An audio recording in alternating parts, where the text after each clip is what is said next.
This is the second part of the Warcry Blood Hunt videos. Last time we painted up one of the trees, did a little bit of flocking.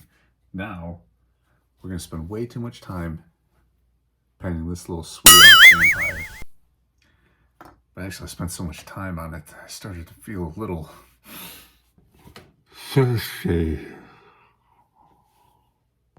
So I'm starting off the pale skin here with a peachy flesh. Now pale flesh is something that I still need a lot of work at, so I really took this as an opportunity to try to grow and improve it a little bit. So the basics that I'm doing on this first part is just getting a smooth, even coat of peachy flesh all over the skin tone area.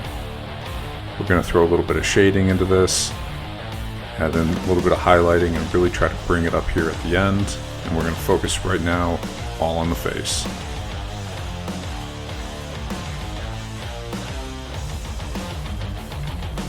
Now that we have the face and all the skin done, the chest and the mouth, this is the idea that I had, is that there's a little bit of blood still running through the system.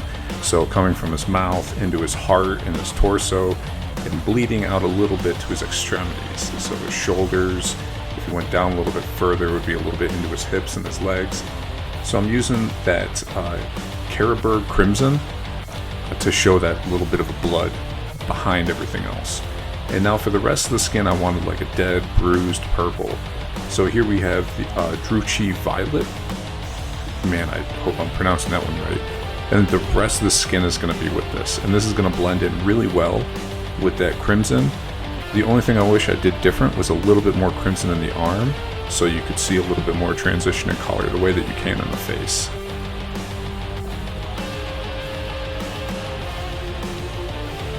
Now that we have that done, we're coming back in with the peachy flesh, and we're doing a very thin, smooth, even coat over everything. So all the deep recesses and a little bit underneath that skin tone, you still get that violet and the crimson still coming through.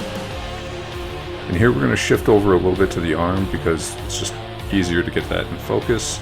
So what I did is, this was pretty close to a 50-50 mix of the peachy flesh by Reaper and Citadel's Screaming Skull. So we're just trying to bring up the brightness a little bit step by step. If anybody has a better way of doing this, I know Pallid Witch Flesh is pretty popular.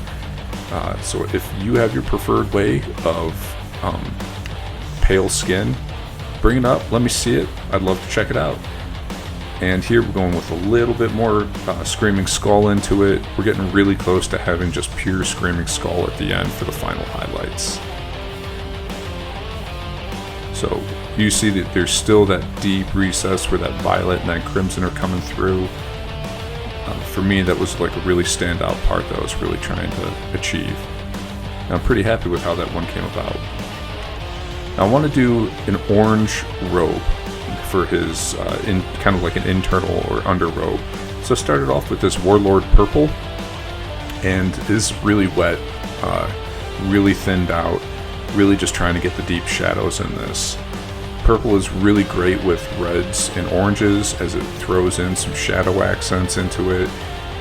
It really helps bring out the vibrancy to it. And then we're going to take Evil Sun Scarlet and give, while we still have the wetness of the purple, kind of work that in, give another smooth, even coat. Because of it being wet still, I was having a little bit of trouble with it really getting a solid coat, so I had to come through here multiple times. And here I'm coming in with Wild Rider Red. So this is pretty much an orange, but now it's still pretty wet from the scarlet, so it's blending in as I'm doing this. Really focusing just on those raised edges. Now I let it dry completely. I actually took it over to the hairdryer a little bit to speed this up, and I'm just trying to get the tips. So now that Wild Rider Red is just going to be a little hash mark going across the edges.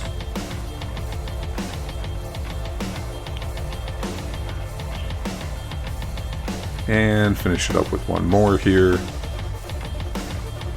Really hit that one as high as I can, so it reads more as an orange than it does a red in the end of it. This is my favorite part. I haven't done a technique like this yet, and I was actually really happy with the outcome of how this came out. So I took Noir Black, and I gave the whole thing a base coat.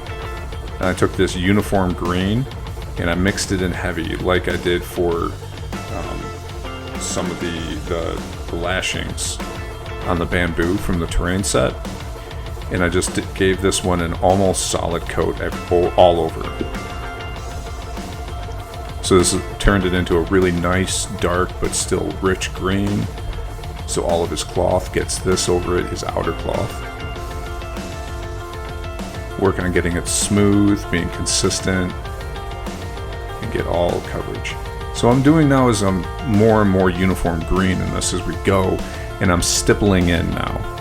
And the hope that I had of stippling this in is to have fabric texture where it looks like there's multiple different colors being sewn into it.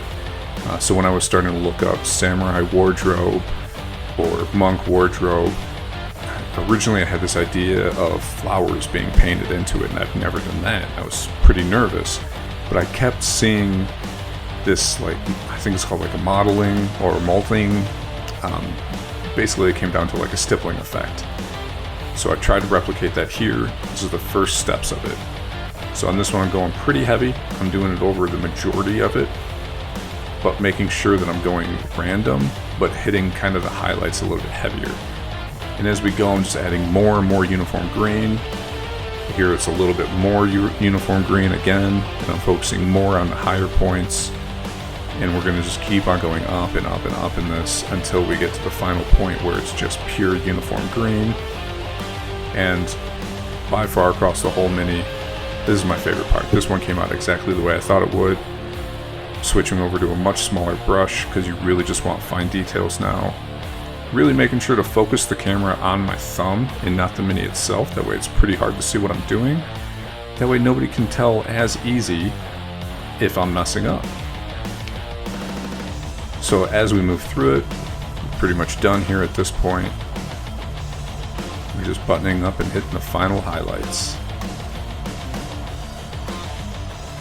I think I'm actually going to do this effect for a lot more cloth going forward. Here, this one here is just that pure uniform green. Really just bare minimum now.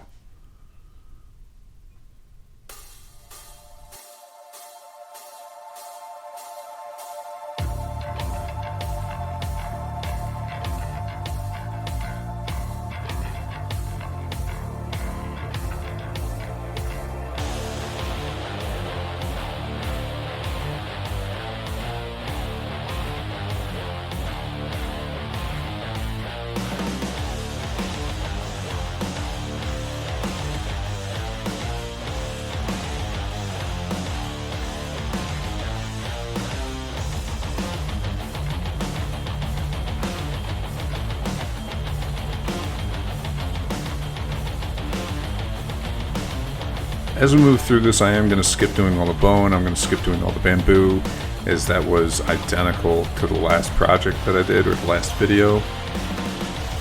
The only difference is I didn't do as many layers, but the process was still the same. Now, as I go to his tie-off, the rope that he had here, I based it all back in blacks, got a lot of reds and greens on it. This part here is just a Vallejo camo brown. Has a nice mix of different color variations into it.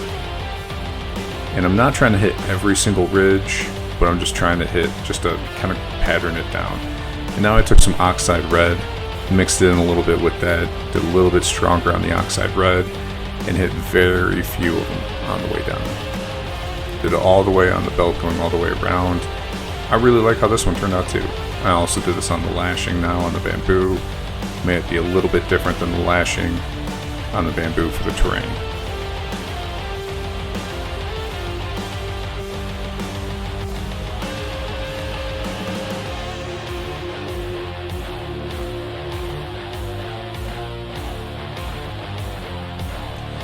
This part here, I didn't know how it was going to turn out. I was a little bit worried about it. I hadn't done anything like this before. So I took some intermittent blue and I started doing hash marks and kind of like cracked striations across this black. When I looked at the headdress on this, I didn't want to do steel. I didn't want to do any type of metallic. It read to me as stone.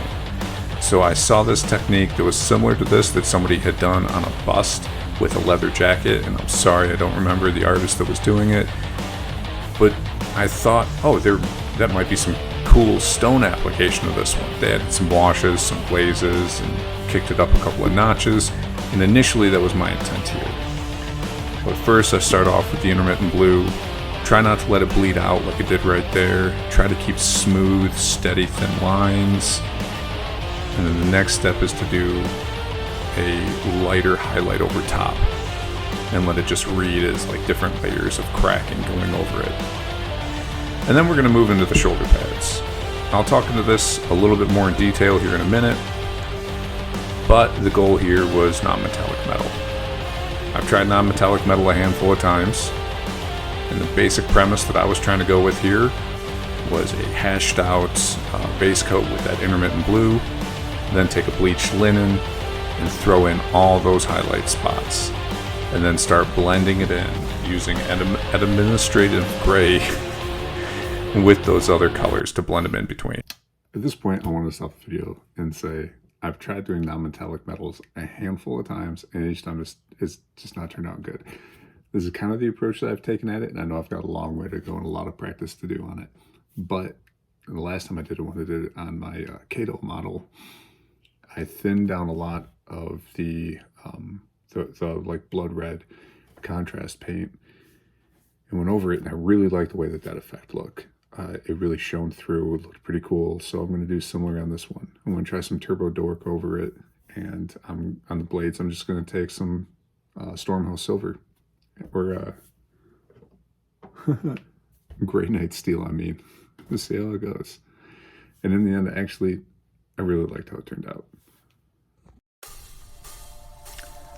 Now we're taking that administrative gray, and we're kind of doing lighter, thinner, and fewer lines breaking across this.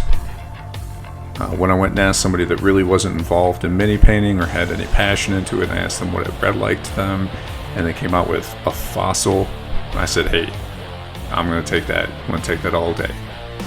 This, one of my favorite colors, one of my favorite metallic lines, Turbo Dork. It's kind of like a color shifting one, and this is Ill-Gotten Gold.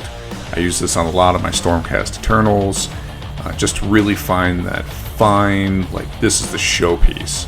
So I did it on some of his accent collars, and then I did it over that non-metallic metal that was just not working on his shoulder pads. And normally I only do 2 coats, but on his shoulder pads, pretty sure I did about 5. In the end though, I like the way it came out.